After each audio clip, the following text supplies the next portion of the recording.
So this is the We Are ND Nation podcast. I am Evan J. Thomas. With me always is Dennis Stover. On today's show, we will preview numbered 14 Notre Dame at home in an actual afternoon game against the 2-5 Pitt Panthers for a 2:30 Central Time kickoff. But you know what we got to do? We got to introduce our guest. He's a two-time guest now, former Notre Dame linebacker from 1995 to 1998. He was a 7th-round pick in the 1999 NFL Draft by the San Francisco 49ers. He is the king of positive quotes and inspirational videos. Welcome back to the We Are ND Nation podcast, Kory Minor. What's up, guys? Thanks for having me, man. Kory Minor. Kory Minor. You guys are awesome, man. I love it. Appreciate it. We were waiting for you last week to do that, but you know what? I know. Thank you guys for that. And apologies again for that last week, too. So I'm glad we got to do this. Oh, no. So thank you. There's other things that are way more important than this. Appreciate that. Yeah. Oh, stop. I love it. I love it. I'm happy to be on. I really am. We are happy to have you on. Thank you. I love that. So, Kory, what is new with you the past year? Oh, man. Shit. Stuff. I appreciate that. You're fine. Well, my daughter's a freshman at Notre Dame. So that's awesome. That is definitely new. And so it's weird, right? It's kind of this nostalgia thing, right? Like I'm excited about it. Like I'm happy for her. I want her to find herself and be who she is. And she's loving it, man. And I know I think the homesickness was pretty tough at the beginning. But I think that's subsided a little bit. But yeah, man, she's having a good time and she enjoys it and she's studying finance. And so yeah, man. So I'm excited about that. So we'll see. Good stuff. Oh, she chose her. That's what she wants to do is finance. Yeah. Okay, awesome. Yeah. They don't have to do that. Do they have to do like their first year at Notre Dame? They had to do like freshman studies or something. Correct. I believe they do. Yes. Yeah. Still that curriculum. Right. Yeah. Exactly right. Now, before we jumped on, Kory was telling me that he had not been to Notre Dame for a game since he played last played in 1998. Wow. What is up with that? Tell us. It's crazy, man. So I'm gonna keep it real because your show is real show. I'm gonna keep it real on. So so I got drafted. So I graduated early. So left school, got drafted, played in the NFL for a while. I was out in Charlotte when I retired. I still was there in Charlotte, working, trying to, get my life together, figure out what the next phase of my life was. Got married down the road from there. From there, had a first kid, then became a business owner, like I have been for many years now, and just never got back. The other piece of that too is that, Bob Davie left a bad taste in my mouth, and so I didn't want to come back for a while. Yeah, I don't blame you. If I'm being honest. Yeah, I didn't want to come back for a while, and so there was a time period where I threw all my Notre Dame gear away. I threw T-shirts, hats, shorts, you name it. I threw it away because I was just really upset with the university, more so with him than anybody, of course. Because the university was really good to me. Don't get me wrong, but so it took my wife for me to kind of get through that. She's like, "Listen, we got to talk. I know you're not a fan, but the school loves you and they take care of you. It's this person. It's just one individual. Don't make it be the whole school." And so she really got me to kind of turn around and see that. And I've been a bigger fan. I've been one of the biggest fans ever since again. But for a long time, man, that's why I didn't go back. That's the big truth. No one has ever asked me that. I wasn't a fan of the program. I wasn't a fan of him for a while. And so that's why I didn't go back.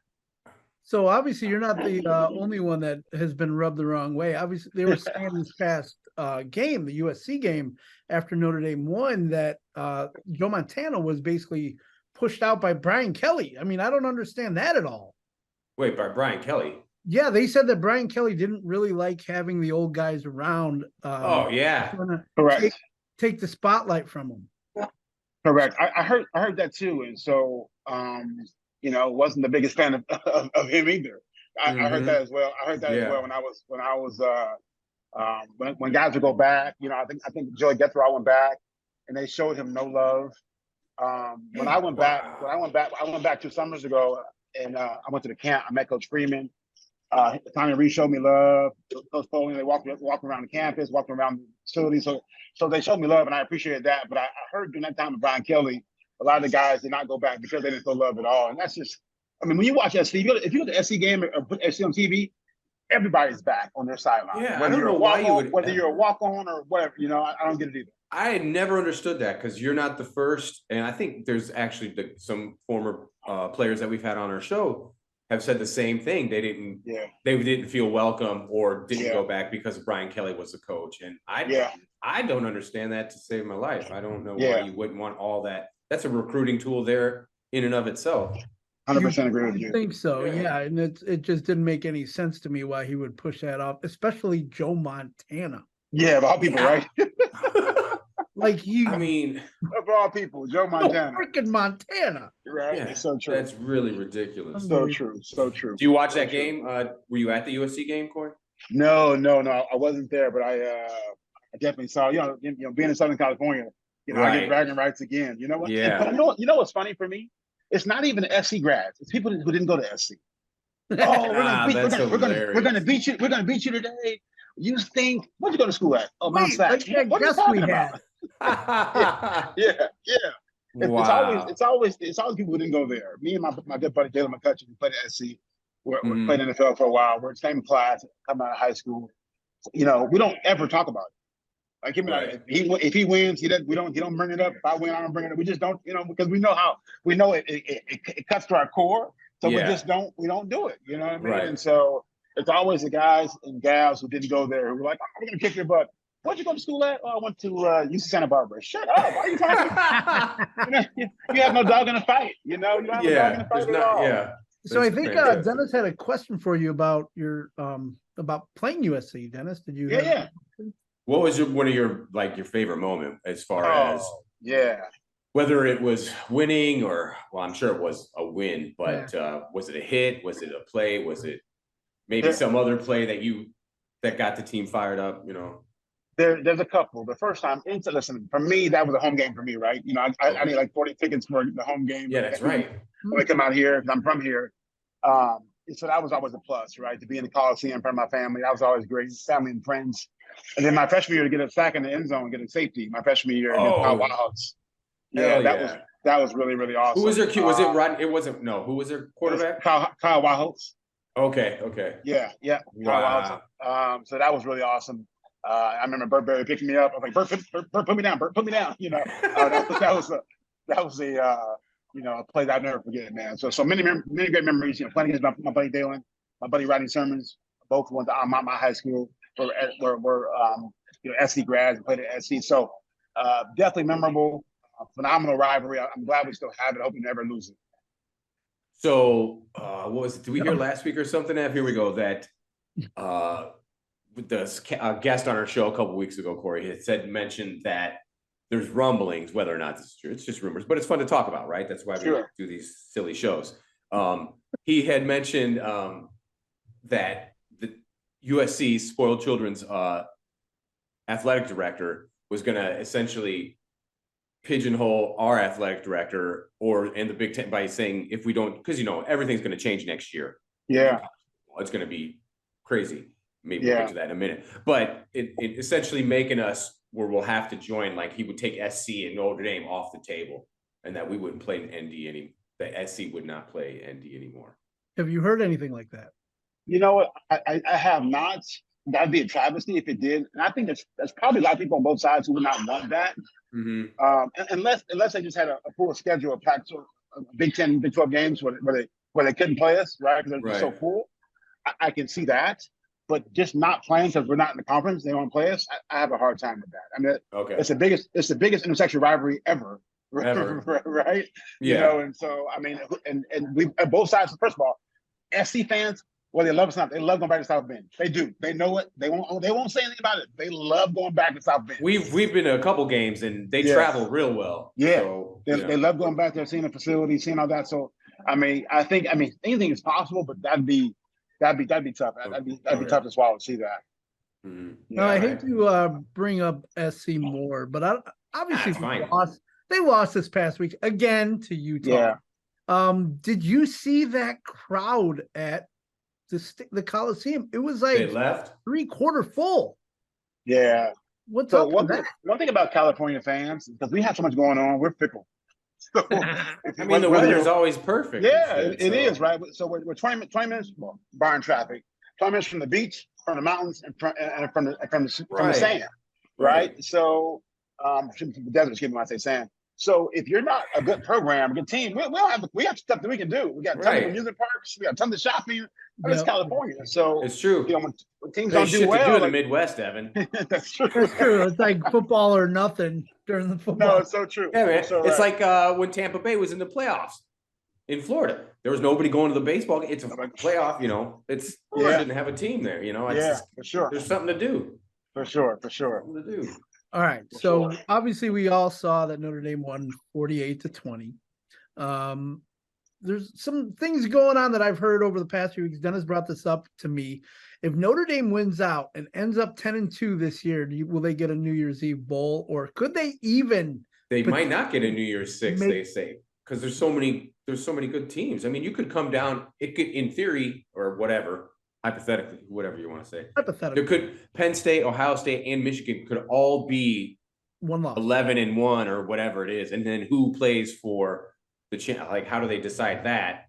And then with that, it's so many. There's so many things. I mean, the Obviously, you gotta let Pac-12, you still have Oregon 1 loss and Washington. If Washington wins out, and then Oregon, there could be a lot of 1-loss teams that are fighting for a couple spots. I mean, next year, just get rid of all of that, but that's why Notre Dame might not make a New Year's Six bowl. Yeah, no, I mean, yeah, it's a valid point. I would say that because of the way we travel and who we are, if we win out, I think we'll get back in the top 10. So they'll find a way for us to go, I think. Yeah. And we'll play a Pac-12 school, right? Maybe an Oregon or Washington, which would be pretty cool, right? But I think first of all, we got to win out first off, number one. Yeah. I think if we do that, it's hard not to consider us based on who we are and how we travel. Yeah. You know, No, I mean, listen, we brought how many millions did we bring in to Ireland for that whole Oh week? my God, It was like an astronomical number, right? that was the most traveled game ever out of country. Yeah. Obviously, Yeah. I think It was I the couldn't most tell you U.S. the American number. fans or something that Yeah. traveled somewhere. Yeah, actually, I think I had it listed somewhere, but anyway. It brought in a stupid number of revenue for us to be in there, right? So The Ohio I think, State ND game was ridiculously rated. I think it was one of the highest rated, if not the highest rated. Yeah. yeah. The last So 20 years. I think if we win out, then I think it'd be hard to leave this out. Not only that, but then My I heard thoughts. that LSU might even be a potential. Could you imagine? Wow. Freeman against Kelly. That'd be something. I got That'd be money awesome. on our Jaden Daniels is pretty good, but I'll take our defense. Yeah, me too. If they keep winning, you know, you got to lock up Golden, I think, because it's how nice is it to have consistency? There's at one point we had 4 different defensive coordinators in 3 years or whatever, some shit like that. Yeah. Elko. I think Clark Lee was the last guy who coached 2 successive seasons. Yeah, So sure. I think we got to keep Golden, and we got to get rid of. I think Parker's got to go. How do you feel about that, Kory? The OC? Yeah. I don't know. I don't know much about him, but I hate to say this. I hate to say this. I really do. I can't say it. I can't. Don't say it all the I time. can't say it. I can't. It's say okay. You don't have to say it. I'll say it for you. He's a bum. No, I don't have enough body of work. I don't have enough body of work to say either way. To be honest with you, we'll talk off air. Yeah. When we're done, when we're done, call my cell and I'll tell you. All right. We'll move on like from his But I haven't seen him enough to say that about him. But I do have I have something about somebody else. But call me out there. Got it. Okay. I love it. All Exclusive, but that'll just be nobody else's interview. So I know we were just talking about like the playoff or whatever. Next year, obviously, we're going into the 12-team playoff. Yeah. Holy crap, that is going to still be a mess. I mean, it's still going to be a mess to get. It will be pretty awesome, though. Did you see a playoff game and ND has a real shot at getting in almost every year. I mean, a 10-2 ND, depending on their losses and who they've beaten, they could get in almost every year. Yeah. They could be like the Arizona Diamondbacks. Even if it's and that's all it takes. It's like, obviously that's all it takes, because getting rest before a playoff, those teams are losing because for sure. You know, I'm excited about that. I think more here's what I'm excited about. Maybe you guys can relate to this. To me, this year more than ever in college football, it seems like there's more parity. Like Yes. all teams, I I agree. love the fact that Georgia's not playing great, Alabama's not playing. Like there's more parity across the board, and I love that. I'm enjoying that for sure. Yeah, for sure. this definitely. Yes. I mean, Texas, Oklahoma. Who would have thought that Yeah, Texas right. would have lost? And they It's lost. been a pretty fun year. Yeah, It's been a pretty fun. I mean, who would have thought that we would have saw that Caleb Williams really is, a baby, and he's human, right? He's human. He is human, right? And that's fine, But remember, I said early on, Evan, in a show, and they were just already dubbing him #1 pick, and the NIL talk of he would come back if he wouldn't wouldn't want to be for a certain team, yada yada yada. It's just like, how about just being happy that you made the NFL, dude? Because there's about couple hundred guys every year that don't make the NFL. And that erroneous report that he apparently said he wanted a piece of whatever team that he was going to get drafted by. That's not really true. That's what I've heard. So, but the fact that somebody put that out literally the day after they lost to Notre Dame kind of made them look more like a little punk. But that's what it is. Yeah. So we had a question too about, obviously we have Swarbrick and Jenkins leaving at the end. Yeah, that's crazy. Whoa, I mean, what's going to go on after that? I mean, we got kind of like a new era then of younger guys coming in too. Yeah, that's really interesting to see them both leave at the same time. And I've met Swarbrick one time. Haven't met Father Jenkins, but I know they're both brilliant men. Heard good things about them, and so that's going to be definitely a loss for us for sure as a community. But that's Notre Dame always finds a way to rebuild. They'll bring people in who do a great job.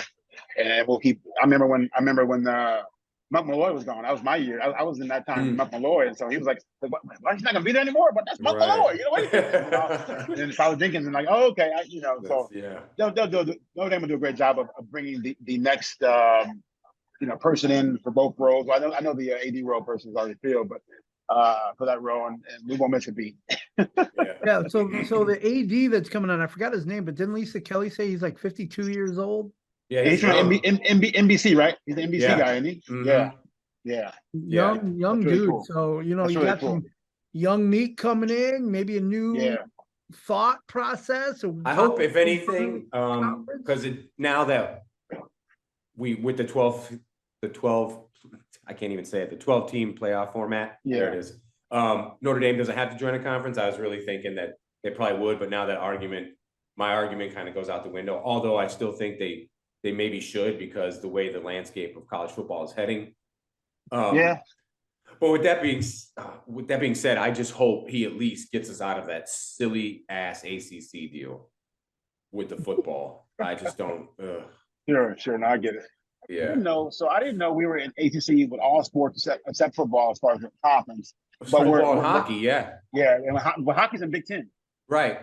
Yeah, I didn't know that. Yeah, it's crazy. I didn't know that. It's crazy. I just found out today. So there you go. Yeah, I didn't know that. It's crazy. I love it. We're bringing all the info to Kory Minor. So question for you guys, if you don't mind me asking. Yeah, go. No, not at all. So here's my thought, and this is just me, and I could be totally biased, but from someone who played at a high level, All-American, someone who graduated 3.5 years, played in the NFL for a while, business owner, I'm okay with Notre Dame. I'm going to be real with you. I'm okay with Notre Dame going 11-1, 10-2, mainly 11-1. 11 will be better. Beating SC, beating Stanford every year, and going to a major bowl. Here's why I say this.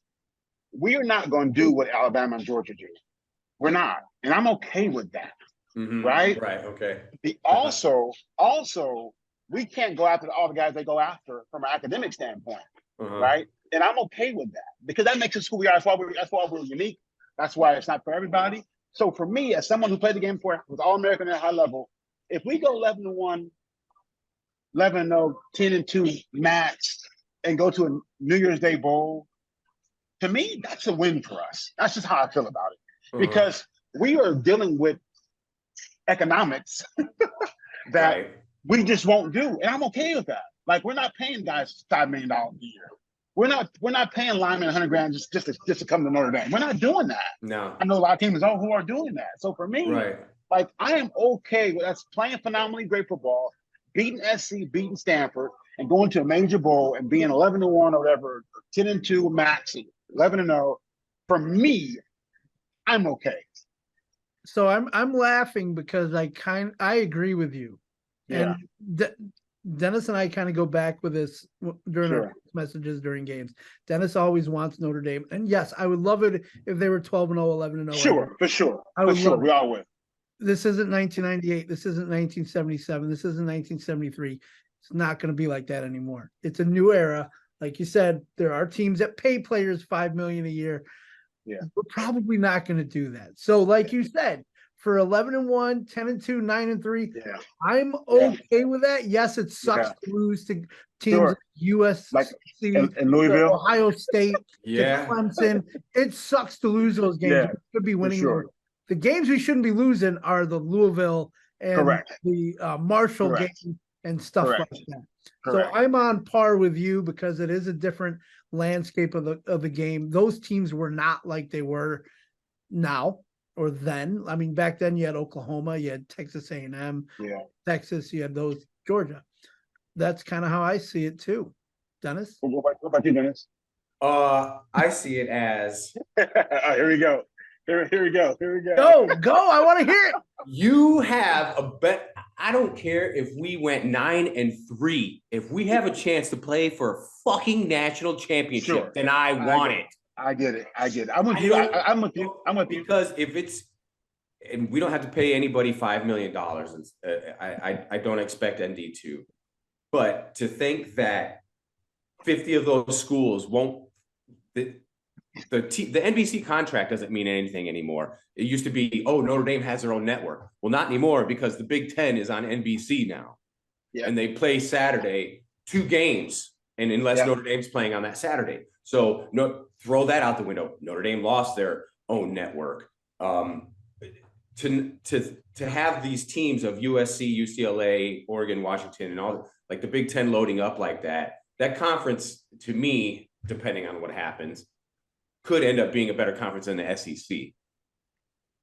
And not only that, to have even if it's 20 million, an extra 20 million from the Big Ten Deal. money that you would get, that every school would get, sounds a little bit better than what Notre Dame would be getting just strictly sticking with the NBC contract. I think it is somewhere a little bit higher than what they would get. It was about 22 to 25 million. And who's to say that those schools, when these mega conferences join, and they could force Notre Dame hand, be like, well, then you can go play with the Harvard and Yales. And that's what we're going to be relegated to. And fine, then I guess we're going to be 11-1 playing Harvard and Yale. Harvard, yeah. But I don't want that. No, I hear you. I think too. I think what like the kind of like the backdoor ACC deal we have, right? I think the Big Ten will be smart and say, listen, Notre Dame, we know we don't want you in the conference. We get it. We know you don't want that. We get it. We know who we know who you are. Right. What if you play us like the ACC? What if you play us 7-8 games? Sure, right? I'll take that. And we gave you a third of the deal. Yeah, right. I'll take that. Right. So you just stay independent. You know, you can pick up. So you play your SC, you play your Army or Navy, and you play your one more. Right. And then you play, I don't know, it's 12 games, whatever. Then you play 8 games with us in the Big Ten. Right. And we'll give you a third of the revenue split. You keep your NBC. That wouldn't be a bad deal at all. No, it wouldn't. But I can't see how many schools would go along with that in the Big Ten. Right. I know. That's it just sounded good for me. I wanted to share. It sounded great. That's why you're a businessman and not a cook. All great points all across the board. It is. And it's just, and I just don't want to see, to me then, because everybody is quick. Everybody, since Rick Riley said it however long ago, Notre Dame's irrelevant. And to me, Notre Dame has never been irrelevant. But never. We could be if who knows what happens in 5-6 years or something. Yeah. I just wonder, because it's going to be really chaotic. It's the transfer portal and the NIL. It's, again, I've used the comparison of steroids in baseball. If it wasn't illegal, everybody would have done it. So it's just do it if everybody can do it. Sure. I mean, there's no rules on it right now. Sure. What Indy could do, I mean, why not Indy jump? I'm just gonna talk here. Yeah, out of my left side of my mouth here. If Indy jumped in the Big Ten, right, but still had an NBC deal also, right? So they got in the Big Ten, and they have that revenue split, whatever that could be, but they still have X amount of games as NBC. Listen, because we're not like anybody else. Let's just be honest, right? When Michigan's not like us, SC's not like us, right? Harvard, Yale, they're not like us. Like Notre Dame is Notre Dame. There's nobody like Notre Dame, period. Right. And so to me, that carries a little bit of weight. Like it should carry a little bit of weight, right? Because when we come to town or we on TV, people watch. Like it was like it's the whole Muhammad Ali idea, right? You want him to win or you want him to lose. Right. Notre Dame the same way. You want Notre Dame to win or lose. You're not in the middle. You either love us or you don't, right? And so I think Notre Dame has more buying power and bargaining power than they think they do, right? I really do, right? I really do because I think Notre Dame totally holds it. They do because when we're on TV or when we come to your city, like stadiums sell out. Yeah. They still do. It's true. They still do. Whether we're 1-11, 11-1, they still sell out regardless, right? You know, people away fans still love to come to Notre Dame Stadium. They fly in on Wednesday and they walk the campus all week long because they love it, or they hate it. Either way, they walk the campus, right? And so I think we have a lot of pull that we need to just flex that muscle a little bit. Yeah, wow. You know what I'm saying? Yeah, look at that. You know? Yeah, man. You know, that's a recruiting pitch right there. USC should understand that their one sellout a year is still us when we come into this. It's still us. It really is. Good point. You're right. It really is. It's still us. All right, so we're about to go to break. All right. We're about to go to break here. And you know what we do before break, right, Dennis? You know that. Yeah. Name that player. I got a pretty interesting one for you today. Oh. I'm trying to do some research on this one. So this is what we got. So before we go to break, do this. All right. So you're name that former ND player. There's a former quarterback. Probably makes it a little easier just because quarterback. Wow. Played from 1996 to 1999. I got it. I already got it. Oh, dear Lord. I'm on it. That's my class. I'm on it. I know. I was like, played a total of 36 games, had 306 completions, 536 attempts, 4,820 yards, 34 touchdowns, 21 interceptions. Now, this year, though, Kory, we give him 4 choices on who he could possibly be. Oh, okay. So and he's been nailing it lately, so he's been good. Oh, so this week, we have... These are your 4 options: Ron Powlus, Carlisle Holiday, Julius Jackson, Matt Vecchio. I know exactly who it is. I'm not going to tell you, but I know exactly who it is. I hope you don't tell him. I know exactly who it is. 96 to 99. 96 to 99. And I will go over the stats when we come back from our little break. So we're going to be back in about 30 seconds. I got Kory Minor here. We got Dennis Stover. I am Evan J. Thomas, and this is the We Are ND Nation podcast, and we will be right back.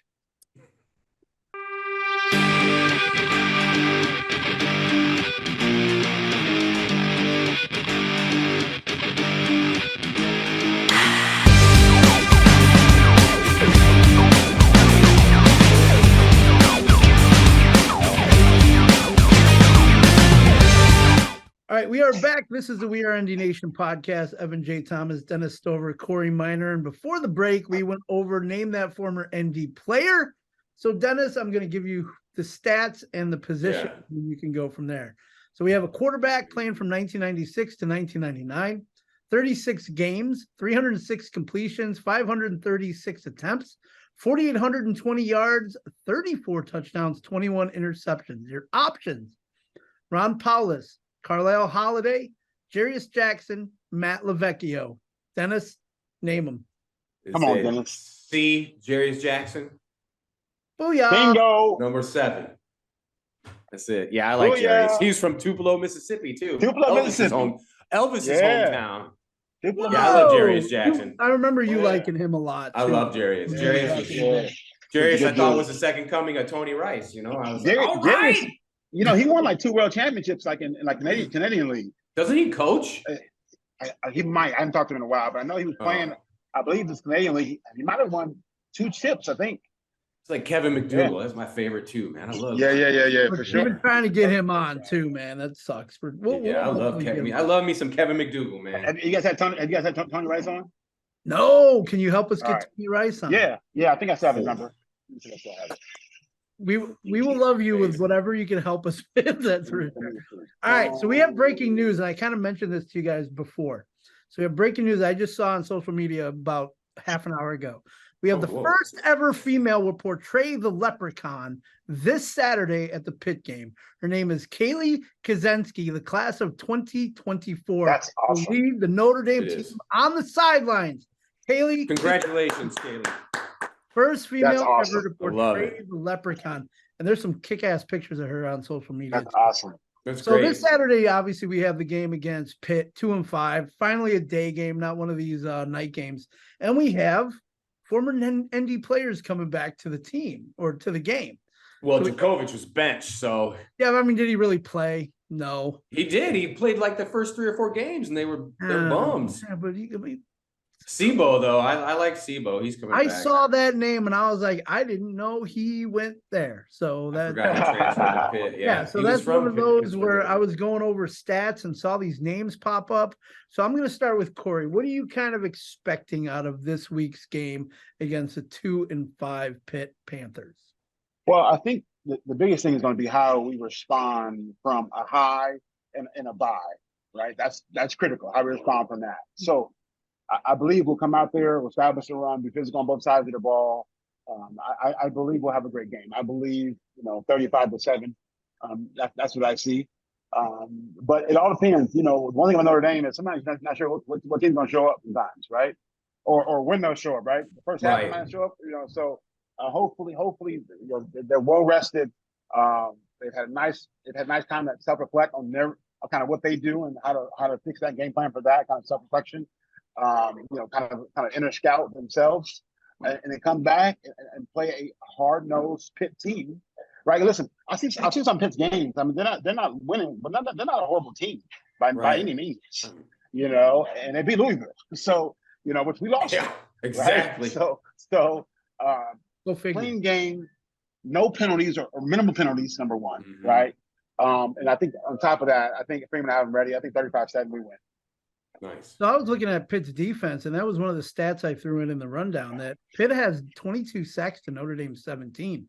So they get after the coach. I mean, Narduzzi isn't a bum. He's a good coach. I mean, he gets it done, and he's a good defensive coach. So, and he always gets that Pitt team up to play in D because he does not like Notre Dame. So they'll be ready. They'll be ready to come. So true. They will be. You're right. You're right. They will be for sure. So, Dennis, what are you looking at for this week? I just hope that they maybe I don't know. I was trying to get cute with a prolific offense. Maybe Chip Long will come flying in and possess Gerard Parker and call some good plays. I couldn't think of any offensive coordinator that came to mind, but no, I hope Parker figures it out. Maybe he played some Madden and then a week off and learned how to call some plays. Supposedly, though, our wide receiver health is going to be better. So I guess they were injured. Nice. I just saw that Rico Flores was moved to starter over Meriwether, too. So that was one thing that I saw today. I mean, who knows? I don't know what's going on in the wide receiver room, but I know it's not the same wide receiver rotation we were having in the first 4 or 5 games. Totally different. Obviously, we got the tight ends that they're using more as well. Get Holden Stays involved more. Mitchell Evans is fantastic. I hope they lean on the run. I hope they learn at least maybe 3 more running plays that would give a total of 6 for Audric Estime that they could call for him maybe instead of, because they've only seemed to call 3 same fucking plays for him. And so tell me how you really feel. D. Yeah, hey man, that guy, I wouldn't know how to call a play to save my life, but this guy he can't be learning. We have Marcus Freeman. Now he's a second-year coach. So, it's great. But I just don't think he's not a better upgrade than Rees, and I just think that Freeman should have had a final word in the hire of how it went down. I think that's still I don't like the way the offseason went for us leading into this, and there's no excuse for this offense to be this bad with the firepower we have. I mean, that line is ridiculous. Yeah, Sam Hartman. It seems like a wasted year of Sam Hartman. It's just that's the frustrating part for me. I got you. No, I hear you. You have a final Everybody- I think Notre Dame's going to win. I do. They'll get the defense is. I hope they're well rested and the defense is getting after it. Get some more of those young cats on the field. I think Notre Dame maybe Pitt 17, Notre Dame 42. Oh my God. Okay. All right. I just picked Notre Dame 45-17. So I'm 3 points off what you just said. I mean, they're up. They're favored by 20. It's at home. Excuse me. Weather's going to be good, at least that I know of. So it shouldn't be bad. Yeah. I mean, we know what happened We'll with see. Vic last year. He didn't even want to play with BC against Notre Dame in that snow game that I was at. That was the coldest game I've ever been to. So And I guess supposedly the guy that's replaced him, because I was reading about it this morning. Milieu? Yeah. He's rallied them. They've put actually the offense has improved since he's taken over Djokovic. So, but I really like that defense. I can't see him. I'd really like to think the defense won't regress anymore this year. I think they can only play better. I agree. Before we go, I is there agree. any other games this weekend that you're looking at that you really want to see? It's kind of a buster of a weekend. You got Oregon, Utah. Oregon at Utah looks good. So I am in love with Colorado. We're at Florida. Yeah. I'm in love with Colorado. Thank you. Mhm. So am I. So I mean, am. the last I few am. weeks they've And- sucked and lost games. Yeah, and I look forward to Colorado and UCLA because here's why I say that. It's because to me, again, I don't know. I'm not in everybody's locker room, and no one is probably as outgoing as Deion Sanders is. But when you're building men of character, right, and saying, hey, listen, not everybody's going to go in the NFL. So my job is make sure you graduate and you become a better man society, when you're a better father, better husband, better business owner, whatever you are. That's what Lou Holtz told me Mm-hmm. and my family. And so people are just kind of like, they get all, it's so flashy into it. Deion's not calling anybody. Deion's not calling LeBron, hey, come to the game. These they want to come to be They around want Deion. to go there, right? They want to come to the game, Right. right? And so the fact that no one talks about what he's saying to players, right? Like we're not talking about that. He's trying to help these men realize that they're not all going to the league. Many of them won't make it. So my job is to help you graduate so you become a better man, better Christian, a better husband, better father, right, better business owner, whatever you want to be. I don't hear many coaches saying that, right? And to me, that's what it's about. Yes, I know you got to win because if you don't, you get fired. I get all that. And I understand it and I appreciate it. But at the end of the day, you have a service to these young men that you say you're going to take them to your wing. You told their parents, hey, I'm going to look over your son for the next 4 years, right? You told the parents that. Lou Holtz told my mom that, Mhm. right? And so for him to... Oh, did we lose Shit. him? No! Fuck, I was getting ready to run through a wall for him. It was amazing. Kory! Kory, we lost you. Oh my God. Oh man, that's like a Wilson Can you moment. hear us at all? Oh no. Let me see Oh, if we he's can- gonna make us think. Oh man, that was so good. He's frozen in Frozen in time. Wilson. Oh man. Because I'm just looking, they're playing UCLA at UCLA. Oh, Colorado and UC. Yeah, okay. Yeah, I see so why. UCLA is number 23 at the moment. But yeah, they're going to be playing them. And actually, I was going to tell them, crap, he's gone. So hopefully he was going to come back. Back. See, Well, we'll see what happens. That's all right. If he doesn't, he doesn't. But it's awesome that we had him on. We So- got him on. We love you, Kory. You said 43-17 or 42 to 42's 17. Yeah. I said 45-17. That's probably the closest we've had at a score probably ever. So yeah, he hasn't responded back, so I'm not sure what's going on. But anyway, No, it's all right. He said he had to go basically the anyway. show. If he comes back on, hopefully we get his final take on what that was. But you and I, we both are pro Deion Sanders as a coach. Oh, there he is. He's back. Hold on. Oh, he made it back. Okay. You didn't have, I was gonna say. There he is. Okay, you froze up on us, man. Can you hear us? There. Can you hear me? Yeah, you good? You hear me? Okay. Okay. Okay, so you were like right in the middle of this speech that Dennis was about to run through the wall with. I was getting that was really good. So a few weeks ago, we actually had on Emery Moorhead, who played at Colorado. He was our first ever non-Notre Dame guest, and he talked Okay. about And I love Deion Sanders. He's my favorite player of all time. Growing up, Evan had his first tattoo was an eagle with the 21 on it. I mean, this is going back. You know, for sure. I can vouch for that. He's so you loves played Deion. with him, or you played against him at least, right? Me, no, he's way ahead of me. No, but I mean in the pros. No, he's way ahead of me. Okay, because I thought he played in '96. Okay. Oh, that's right, because you would have been in the early 2000s. Yeah. Okay, I'm thinking '96. That was obviously years. Yeah. Okay. He was an ND, man. Come on, Evan. I just feel like what he's doing at the school of Colorado. So forget the football stuff. We know that's happening. Mm-hmm. What he's talking about, what he's saying, what people don't say enough of, right? Because most of these coaches, he puts up some amazing quotes. He does. You do. I love it. He does. The positive quotes. Thank you, sir. Follow freaking Deion's Twitter, and he is just amazing with the stuff he says. His positive outlook, just his inspiration, and you, my man, are just like that. Thank you, my man. I appreciate you both, man. And listen, anytime you need me, anything, if the hiccup happens, you know what you do? And it's not my show, your guys' show, but I'm just saying. If you guys ever want to watch a game together, let's do it. Oh yeah, we can watch the game. We can be on Zoom while we watch the game together, and we can talk about it. It'd be great. All right. That's a good idea. I know Dennis has been talking about that with people because he and I are up. Let me know. What I'll have to do is I'll have to get your phone number off. Obviously, I'm not going to do it here, so you don't give it to like I'm sorry, all 37 people that watch our show. So. Hey, all right. It's better than 0. Maybe it'll be 38 after this one. I'll just have to watch it 3 more times to get it to 38. So there you go. I sent you my number. I just sent it to you. Okay, cool. Yeah, I got it. So Okay. Sweet. So again, thank you, man. Kory, so much fun always having you on the show. Kory, you're the best. Thank you so much.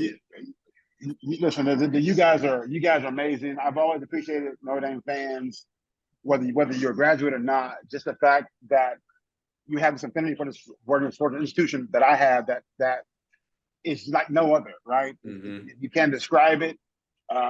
You can't duplicate it. If you've never been, you should go see it, whether you're a fan or not. It's just an amazing place, and it's not for everybody. Dwayne Goodrich, and I'll share the story and I'll let you guys go. Dwayne Goodrich was a recruit at Notre Dame when I was there. Big recruit for us. He actually played Tennessee. I think he's played NFL for a while. He's a big dude, good guy, really good player, massive player, amazing player. He came to Notre Dame. I said, listen, like I did all my recruits, and I had a good record of recruits. I brought him a lot of the guys. I brought nice. They gave a lot of those guys to me. I said, listen, Dwayne, if you were looking for a place that here's Notre Dame. Notre Dame is academics first, football, and social life. It is. Uh-huh. If that is not your order, don't come here. Don't come. Years later, he said the same thing. Yeah, years later, he hit me up and said, "Hey, coach," he said, "Hey, big bro, I appreciate you telling me that. I'm sure it's a great place for you, but probably wasn't for me." No, and so it's okay. Right. It's okay. That's why I'm telling you that, because I want you to know. I don't want you to get mad at me for like, you told me to come here and this is no. Listen, it's not for everyone, right? If your academics aren't first, football is second, and college life or community life third. If you're not okay with that, it's not a place for you. And no, we're not going to Chicago every weekend. I know it seems close, but we're not going. It just doesn't happen, right? I'll be in Chicago all the time. Right. I went twice. I went twice in my 4 years, right? Yeah. It just doesn't happen, right? And so if you don't have this love for it, the affinity for it, it doesn't. When you walk on campus, like when I knew like, okay, this is magical. Like I feel it. Like right? And if you don't have that feeling, then it's not for you, and it's okay. Yeah. Because it is for someone else. So I'll leave you with that. That's it, right there. We are indeed. We are. So for Dennis Stover, Kory Minor, I am Evan J. Thomas. We are the We Are ND Nation podcast. Check us out all over the place. Check out Kory Minor's social media, because holy crap, he is amazing. And until next week, I'm going to say what I always say: go Irish. And Dennis, you say what you want today. We already got him 2 weeks ago. Go Irish. Fuck the University of Spoiled Children. Thank you, Kory. Thanks, guys. Appreciate it.